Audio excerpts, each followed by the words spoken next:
আমাদের গভর্নমেন্টের সাথে আলোচনা করে আমাদের কোয়ারিগুলো আমরা কি আমাদের আইসিসি জানতে চেয়েছে আমাদের কাছে যে তারা কি আমাদের সিকিউরিটি কনসার্ন আছে সেটা জানতে চেয়েছে এবং সেটা আমরা গত বুধবার দিন আমরা সেটা পাঠিয়ে দিয়েছি। বুধবার দিন আফটারনুন আমরা পাঠিয়েছি, সো আমরা তারপরে আর কোনো আপডেট পাইনি। লাস্ট আমরা গত বৃহস্পতিবার বাংলাদেশ ক্রিকেট বোর্ড একটা দ্বিতীয় ইমেইলটা করছে আইসিসির কাছে, ওইটার উত্তর অপেক্ষায়। আজকে এখনো অব্দি কি অবস্থায় আপনারা কোনো রেসপন্স পাইছেন কি না? আমরা এখনো কোনো রেসপন্স পাইনি। আমরা ওটা যতগুলো লিঙ্ক দরকার, অ্যাটাচমেন্ট বা যতগুলো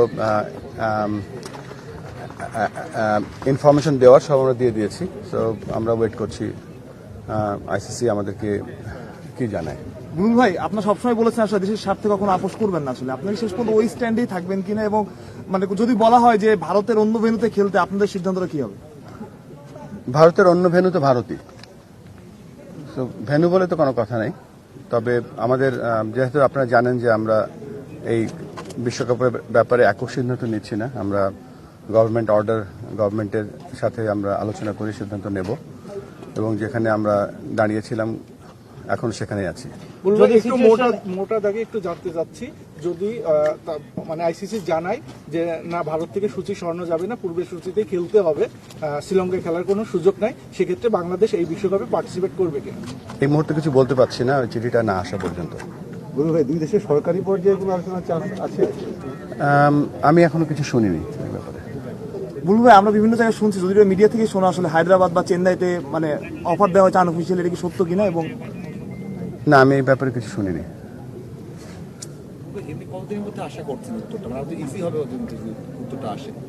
মানে সহজ অঙ্ক হিসেব করলে আজকে কালকে তো দুবাই বন্ধ, তো হয়তো সোম মঙ্গলবারের দিকে হতো কিছু, মানে আমি জানি না তাদের উপরে। আপনাদের সঙ্গে কি কোনো যোগাযোগ করা হয়েছে আইসিসি থেকে? কেউ কোনো না হয় কি, এত অনেক প্রফেশনাল অর্গানাইজেশন, তো ওই তো লাইনের বাইরে সাধারণত কথাবার্তা কেউ বলে না। বুলবুল ভাই, বাংলাদেশ যদি শেষ পর্যন্ত যেখানেই যাক, যদি খেলতে যায়, আসলে প্রিপারেশন কতটুকু নেওয়া, যতটুকু মানে যেগুলো প্রিপারেশন থাকে বাইরের আর কি, লজিস্টিক্যাল বা এই যে মনে করেন ভিসা বা জার্সি টার্সি সব মিলে কি অবস্থা বাংলাদেশ ক্রিকেট বোর্ডের মানে বিশ্বকাপ? সবথেকে বড় প্রস্তুতি সেটা হচ্ছে যে টিম সিলেক্ট করা, টিম সিলেকশন হয়ে গিয়েছে আর কি। আমাদের তো 26 তারিখে বাংলাদেশ এই ক্ষেত্রে আপার হ্যান্ডে আছে, মানে এখন যে আইসিসির সঙ্গে যে নেগোসিয়েশন, এখানে অনেক কথা শোনা যাচ্ছে বাংলাদেশকে ছাড়া বিশ্বকাপ হবে, মানে এটা কি আপনারা মনে করছেন কিনা যে রিয়েলিস্টিক না, মানে বাংলাদেশকে ছাড়া হওয়া সম্ভব না? কারণ বাংলাদেশ একটা বিরাট রেভিনিউ জেনারেট করে সব দিক থেকেই, মানে আপনার কি মনে হয়? আমি বিশ্বাস করি বাংলাদেশ ওয়ার্ল্ড ক্রিকেটে একটা বড় দল, একটা ফুল মেম্বার, এবং এটা কিন্তু গত 25 বছর ধরে, বিশেষ করে বাংলাদেশ গত 10 বছর ধরে যেভাবে আপনি দেখেন, আমরা চ্যাম্পিয়ন্স ট্রফিতে সেমিফাইনাল খেলেছি, আমরা 2015 বিশ্বকাপে 50 ওভারের বিশ্বকাপে আমরা কোয়ার্টার ফাইনাল খেলেছি, 2019-এ যে ইংল্যান্ডে বিশ্বকাপ হয়েছে সেখানে আমরা ট্রিমেন্ডাস ক্রিকেট খেলেছি।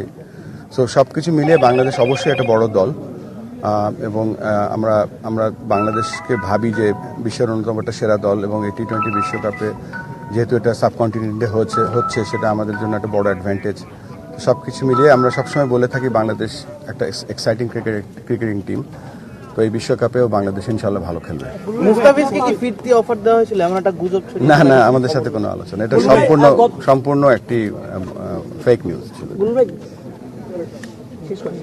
গতকাল আমাদের মানে টেস্ট ক্যাপ্টেন নাজমুল হোসেন শান্ত একটা কথা বলেছেন যে প্রতিটা ওয়ার্ল্ড কাপ কিংবা বড় বড় টুর্নামেন্টের আগে এমন একটা হ্যাপেনিং সংকট হয়, যদিও এবারের সিনারিওটা ডিফারেন্ট, তারপরে এই হ্যাপেনিং সংকটটা আসলে তারা বলছিলেন যে তারা অভিনয় করে, এই ক্রিকেটারদের উপর আসলে কতখানি ইফেক্ট করে? আপনি নিজেও বাংলাদেশ জাতীয় দলের সাবেক ক্যাপ্টেন। আমি প্রশ্নটা বুঝতে পারিনি। গতকাল নাজমুল হোসেন শান্ত তিনি প্রেস মিটে বলেছিলেন যে প্রতিটা বড় বড় আইসিসির ইভেন্টের আগে, সেটা বিশ্বকাপ বা চ্যাম্পিয়ন্স ট্রফি, কোনো না কোনো একটা ইস্যু বড় হয়ে দাঁড়ায়, এবং যার ফলে ক্রিকেটারদের মাঠের পারফরমেন্স নন ক্রিকেটিং ইস্যু। আমি এরকম কিছু এক্সপিরিয়েন্স করিনি আসলে। তামিম ভাইয়ের একটা নিয়ে বোর্ড ডিরেক্টরদের একজন কমেন্ট করেছিলেন, অনেক কথা হচ্ছে, আপনি এরপরে ফলো আপ করছেন কিনা বা কি ধরনের ডিসকাশন হয়েছে ডিরেক্টরের সাথে?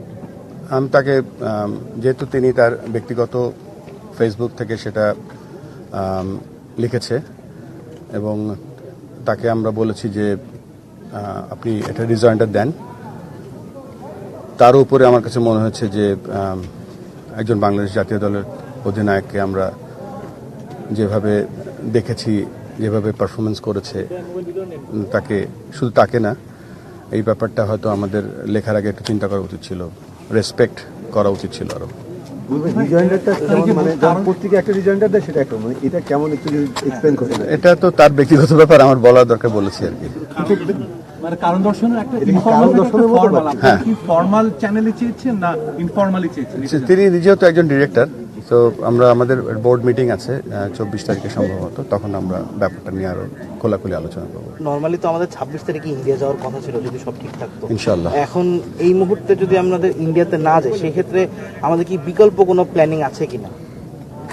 এ ব্যাপারে কিছু মন্তব্য করতে পারছি না এখন। বুলবুল ভাই, আপনার পার্সোনাল জায়গা থেকে একটু যদি মানে আপনি নিজে আগে আইসিসিতে কাজ করেছেন, বোর্ডের প্রেসিডেন্ট হয়েছেন প্রায় 1 বছর হলো, এই যে এখনকার যে সময়টা সেটা কি আপনার জন্য সবচেয়ে চ্যালেঞ্জিং, মানে আপনার প্লেইং লাইফ বা মিলিয়ে এখন যে নেগোসিয়েশনটা আপনি করছেন বা যে চ্যালেঞ্জিং? 1 বছর হয়নি, 6.5 মাস চলছে। আর আমি মনে হয় অল্প সময়ের মধ্যে 2 টার্ম করছি। তো চ্যালেঞ্জিং অ্যাকচুয়ালি এই কাজটা আমি আসার আগে যেরকম ভেবেছিলাম সেরকম না, এটা কমপ্লিটলি ডিফারেন্ট কাজ। আমি তো উন্নয়নের কাজ করতাম, ক্রিকেটের সাথে কাজ করতাম, বাট এই কাজটা ইজ কমপ্লিটলি ডিফারেন্ট ওয়ার্ক। তো শিখছি প্রত্যেক দিন, প্রত্যেক কয়েক ঘন্টা ভালো থাকি তো কয়েক ঘন্টা খারাপ থাকি, একটা দিন ভালো থাকলে আরেকটা দিন খারাপ যায়। সো এটা একটা সম্পূর্ণ একটা 6 বলের ওভারের মতন একটা দিন যাচ্ছে প্রত্যেক দিন, যে একটা বল ফেল করছি, একটা বল 4 মারছি, একটা বিট হচ্ছি, এখন আউট হয়নি আর কি। আমার একটা প্রশ্ন ছিল যে এই যে একটা ইস্যু এসেছে, ক্রিয়েট হয়েছে, এরপরে তামিম ইকবালকে নিয়ে কমেন্ট করলেন নাজমুল ইসলাম, বোর্ড পরিচালক, সবকিছু মিলিয়ে পুরো পরিস্থিতিটা নিয়ে বিসিবিকে একটু চাপে আছে সবকিছু মিলিয়ে। মানে জনগণের একটা চাওয়া আছে, ক্রিকেট বোর্ডের একটা চাওয়া, ক্রিকেটাররা ওয়ার্ল্ড কাপ খেলতে চায়, সেটা ভারতে না, এটা দেশের মানুষ চায়, সবকিছু মিলিয়ে এই ইস্যুতে আপনারা কি কিছুটা চাপে আছেন ক্রিকেট বোর্ড? চাপে বলবো না, ফেস করছি সবকিছু এবং একটু শিখছি আমরা, তবে চাপ বলবো না। এটা 25 জন সোলজার একসাথে কাজ করছি, 25 জন ডিরেক্টর একসাথে কাজ করছি, সাথে আপনারা সকলে আছেন। সো একটা সময় তো চড়াই উতরাই থাকবেই, মাঝে মাঝে উইকেট ভালো পাবো, মাঝে মাঝে উইকেট ভালো পাবো না। সো সবাই মিলেই চেষ্টা করছি ভালো ক্রিকেটের দিকে এগিয়ে যায়, ভালো ক্রিকেট এবং ক্রিকেট পরিবেশ সৃষ্টি করার জন্য। আরেকটা বিষয়, পুরো দেশের মানুষ আপনাদের এই স্ট্যান্ডে আপনাদের পাশে আছে। আপনারা যে ভারতে খেলতে যেতে চাচ্ছেন না, দল পাঠাতে চাচ্ছেন না, দেশের মানুষ এটাতে অনেকে সমর্থন দিচ্ছে, যদি আমরা বলি মেজরিটি। এটা কি আপনাদেরকে সাহস দিচ্ছে একটু বেশি? ইয়েস, দিচ্ছে। আমরা তো দেশের মানুষের জন্যই খেলি ক্রিকেট, এবং আমি আবারও বলছি এবং আগেও বলেছি, দেশ সবার আগে। এই তারপরে প্লেয়ারদের কোনো মতামত আছে? প্লেয়াররা তো আমাদের কন্ট্রাক্টেড প্লেয়ার, এবং প্লেয়াররা তো ধরেন দেশের জন্যই খেলে শুরু করে। Thank you. আজকে স্কুল ক্রিকেট সম্বন্ধে আপনাদের কিছু জানান নাই, বা আজকে পাইলট কিন্তু খুব ভালো একটা প্রোগ্রাম করেছে রাজশাহীতে, এবং পাইলটের যে ইনোভেশন আমাদের ব্রিলিয়ান্ট। সো আমাদের যে রিজিওনাল সেন্টারগুলো শুরু করছি, তার প্রথম উদ্যোগ সিলেটে, আপনারা জানেন মাত্র 4টা জেলা, এখানে 4টা জেলা দিয়ে আমরা এই পাইলট প্রোগ্রামগুলো রান করছি। এবং এখানে যদি আমরা এই 4টা জেলার মধ্যে যদি আমরা ভুল করি, সেখান থেকে শিখতে পারবো। তবে দেশব্যাপী আমরা চেষ্টা করছি এই রিজিওনাল সেন্টারগুলো যত তাড়াতাড়ি আমরা স্ট্যাবলিশ করতে পারি, এতে করে আমরা যেন প্রত্যেকটা ক্রিকেটারকে একটি সুযোগ দিতে পারি যে কীভাবে বাংলাদেশ জাতীয় দলে খেলার পাথওয়েটা একটা দেখাতে পারি। রাজশাহীতে কয়টা স্কুল? রাজশাহীতে 25টা স্কুল নিয়ে ওটা শুরু করছে, বাট রাজশাহী যেটা, এটা সম্পূর্ণ পাইলটের উদ্যোগ, এবং খালেদ মাসুদ তিনি উদ্যোগ নিয়েছেন। ক্রিকেট বোর্ডের সম্পৃক্ততা কম এখানে, বাট ক্রিকেট বোর্ডের উদ্যোগে যখন আমরা রাজশাহী রিজিওনাল সেন্টারটা করবো, তখন আরো বড় করে করবো। বুলবুল ভাই, অনূর্ধ্ব 23 দল আপনি একটু আগে বলেছেন, এটা নিয়ে একটু জানতে চাচ্ছি। এখানে আসলে আমাদের তো বাংলাদেশ টাইগার্স একটা আলাদা কমিটি আছে, কিছু খেলোয়াড় রয়েছে, তাদের কার্যক্রম চলে 3-4 মাস, এইচপি আছে, সেটা আবার এ দলও আছে, সেটার মধ্যে আন্ডার-23 এটা ফ্যাসিলিটি এটা আমরা কিভাবে এবং কারা থাকবে? খুব ভালো কথা বলেছেন, যে আমি যদি উপর থেকে দেখি, আমাদের একটা এস্টাবলিশ জাতীয় দল আছে। জাতীয় দল কিন্তু 3টা ফরম্যাট খেলে, টেস্ট, টি20, 50-50। তো টাইগার্স যেটা ক্রিকেট, আমাদের টাইগার্স টিমটা হচ্ছে যারা নাকি প্রিপারেশন নেয় বিভিন্ন ফরম্যাটে খেলার জন্য। যেমন ধরেন টেস্ট ম্যাচ চলছে, কিন্তু সিরিজে আমাদের টি20 এবং 50-50 ক্রিকেট আছে, সেই টাইগার্সটা হচ্ছে সেইটাকে সাপোর্ট দেয়। আমাদের একটা টিম আছে যারা জাতীয় দলে ঠিক নিচের টিম। আমাদের একটা হাই পারফরমেন্স টিম আছে, যেখানে সব ট্যালেন্টেড ক্রিকেটাররা আসে। বাট রিসার্চ করে আমরা দেখেছি যে আন্ডার-19 এবং হাই পারফরমেন্সের মাঝে একটা বড় গ্যাপ আছে। সেখানে আমরা আন্ডার-23 একটা প্রোগ্রাম চালু করতে যাচ্ছি, যেটার নাম হয়তো হয়তো বাংলাদেশ একাডেমির আদলে থাকবে, যেখানে তারা কীভাবে মিডিয়া হ্যান্ডেল করতে হয়, কিভাবে ইন্টারভিউ করতে হয়, কিভাবে টাই বানতে হয়, কিভাবে একটা ক্রিকেটার হওয়া যায় সেই লক্ষ্যে, এবং তাদের স্কিলটাকে আমরা কিভাবে আরও প্রস্ফুটিত করতে পারি সেই লক্ষ্যে আমরা এই নতুন টিমটা খুব তাড়াতাড়ি চালু করতে যাব, এবং আমাদের সম্মানিত ডিরেক্টর আব্দুর রাজ্জাক সেটা লিড করছে। এটাকে তারা কি বাইরে ট্যুরও করবে? যেহেতু আমরা দেখেছি যে এ দল বাইরে ট্যুরে যায়, এবার এইচপি দলকে বাইরে আপনাদের খেলানোর একটা পরিকল্পনা আমরা জানি, তো সেক্ষেত্রে আন্ডার-23 দলটাও কি বাইরে খেলতে যাবে বা তারা কি ম্যাচ খেলবে তাদের?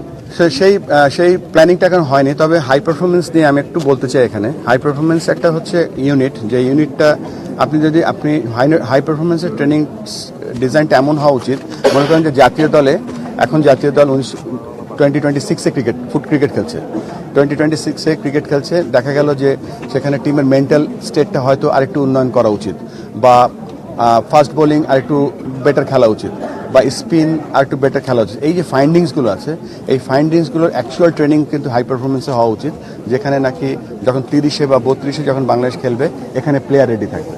তো এই হাই পারফরমেন্স কনসেপ্টটাই আমাদের রং ছিল, তো সেটা আমরা ঠিক করার চেষ্টা করছি। এটা অনেক কঠিন কাজ, এই কাজটা করতে গেলে প্রথমেই যে জিনিসটা দরকার, প্ল্যানিংয়ের পরে পিপল দরকার, মানে ভালো কোচ দরকার। তো সেই কাজগুলো আমরা করছি। আসলে কাজ করার জায়গা অনেক আছে এবং অনেক সুযোগ আছে, সো চেষ্টা করছি সেই জায়গাগুলো গ্যাপগুলো পূরণ করার জন্য। লাস্ট একটা প্রশ্ন, আপনারা কবে নাগাদ মানে এক্সপেক্ট করছেন? আপনি বললেন কালকে দুবাই বন্ধ, কবে নাগাদ এটা একটা মানে রিজলভ হবে, একটা রেজলিউশন আসে চিন্তা হবে? আপনাদের কি থিঙ্কিং? এটা আমি যতদূর জানি তারা খুব প্রফেশনাল অর্গানাইজেশন, তো সো হয়তো সমস্ত ইনফরমেশন, যেমন ধরেন শুধুমাত্র আমাদের চিঠিটার সাথে সাথে কিন্তু আমরা যেই সিকিউরিটি জায়গাগুলো বলেছি, তারা আমাদের সিকিউরিটি ডিপার্টমেন্টের সাথেও যোগাযোগ করেছে। তো বিভিন্ন ইনফরমেশন তারা টেবিলে নেওয়ার পরে আলোচনা করবে আর কি। সো হয়তো they are collecting all the information maybe. তো কালকে তো যতদূর জানি শনি রবি বন্ধ থাকে, সোম মঙ্গলবারের দিকে হয়তো আশা করছি। বাট আমাদের জন্য সময়টা খুব গুরুত্বপূর্ণ, কারণ সময়টা চলে যাচ্ছে। তো সো আমরা খুব মানে চিঠিটার অপেক্ষায় আছি যে কি রিপ্লাই আসে বা কি রিকোয়ারমেন্ট আসে। আসিফ ভাই একটা কমেন্ট করেছে, আপনি দেখেছেন কিনা জানি না, যে বাংলাদেশের জন্য একটা বিশ্বকাপ না খেললে এমন কিছু না, অনেক টুর্নামেন্ট আছে, অনেক খেলা আছে, অনেক বিশ্বকাপ খেলতে পারবো, মানে অনেক নিহত হয়ে যাবে বিষয়টা এরকম না, অনেক মারা যাবে এরকম না। আপনারও কি এরকম মনে হয় যে একটা বিশ্বকাপ না খেললে কিছু না? আমি ইনফ্যাক্ট এরকম কোনো মানে পোস্ট দেখিনি বলেছে, বাট মন্তব্য করছি। বিশ্বকাপটা একটা সুযোগ, চেষ্টা করবো ইনশাল্লাহ খেলতে, যেন আমরা সবকিছু ঠিক হয়ে যাবে ইনশাল্লাহ। মানে এই ধরনের ব্যাপার এমনিতেই তো আসলে কন্ট্রোলের বাইরে, আপনাদের কন্ট্রোলের বাইরে অনেক ব্যাপার আছে। তারপরে যখন বোর্ড ডিরেক্টর বিভিন্ন ধরনের মন্তব্য করছে, যেগুলো আসলে আপনাদের উৎকো ঝামেলা হিসেবে আসে কিনা সত্যিকার অর্থে? No comments. Thank you. আজকে মিটিং ছিল, আমি জানি, আমি চলে এসেছি এখানে, আবার চলে যাবো যে কোনো মুহূর্তে। আর এটা হ্যাঁ, থ্যাংক ইউ।